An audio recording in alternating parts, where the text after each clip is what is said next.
Today we focus on the role of the ESM along basically three strands. First of all, the role of the ESM in crisis management. How could it be strengthened, deepened? Secondly, the role of the ESM in the completion of the banking union. And thirdly, issues of governance and the relation with the EU legal framework.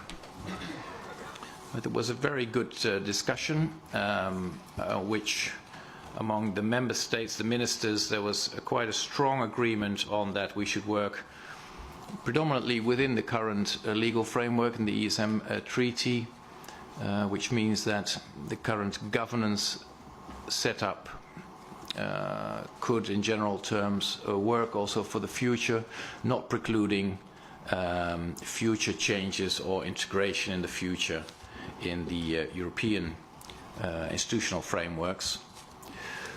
Secondly, there was a strong, a positive sense about the work that the ESM has done. The ESM now exists 5 years, as you know, and has been very effective, both on the financing side and bringing in the money on both sides of the balance sheet, so to speak, very effective. A number of colleagues have pointed out that the ESM has more instruments than it has so far used, and we could look at that to see what future role, further role could be envisaged, but also possible additional instruments. Also, that should be further discussed. I think everyone agreed that the ESM has a very strong role to play, not just in crisis management, but possibly also in the prevention of future crises. And finally, there was quite broad support in involving the ESM in providing a backstop to the Single Resolution Fund. Of course, as you know, that's part of the roadmap for the banking union, which outlines a number of actions that need to take place.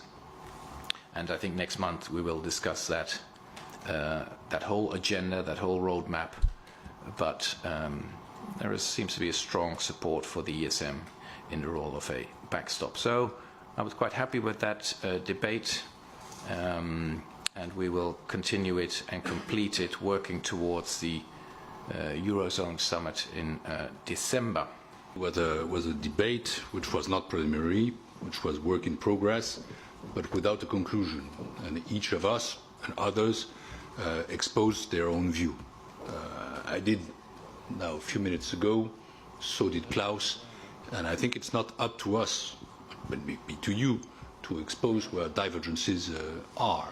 I think that we are in normal process of discussion, each of us defending his views, and again, you should interpret the divergences, but you should look at convergence.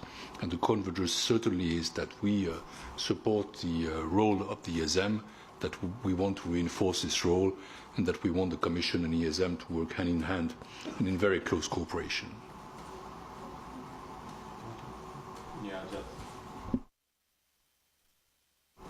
Just to add on that, indeed, no conclusions today, but I also see significant convergence. As I said in the beginning, I think it's moving in the direction that in the future, when there is a next crisis, and nobody knows when it happens, probably not very soon, but one day our economic system will have another crisis, that then it's the Commission and the ESM that will work together. You remember 5, 6, 7 years ago, the Troika did that job, and then the ESM joined at a later stage. And now in Greece, there are 4 institutions involved in managing the third Greek program. In the future, I think it will be the Commission and the ESM. I think